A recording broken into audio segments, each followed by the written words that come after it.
দুইটা করণ হয় 7টা, এর মধ্যে জাত আছে, জাতের কথা আমি হইস করি নাই। সেবা তৈল 7টা। কলেমার পড়লে কুহর, না বললে কাফের।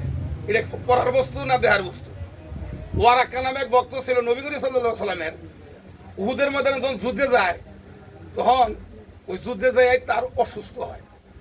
অসুস্থ হওয়ার কারণে সে বাঁচে না, সজ্জাগত পরে আছে বিছনায়। রাসূল 2 দিন পরে দেখতে গেছে, যা দেখা যায় তার চতুর্দিক দিয়ে মানুষ বসা। তখন কইছে ওয়ারাক্কা চোখ দুইটা খুলে কয় ইয়া রাসূলুল্লাহ, কয়া ওয়ারাক্কা প্রাণ ত্যাগ করলো। আশপাশে যারা মানুষ ছিল তারা বলল, হুজুর ওয়ারাক্কা তো কলেমা পড়তে পারলো না, ও কি কাবের হয়ে মারা গেল? রাসূল বললো যে না, কলেমা দেখে মারা গেছে। কলেমা দেহার বস্তু। সে সকল কথা আলোচনা অনেক কইছে, নেড়ে বাবু কোন আলু করে করছি।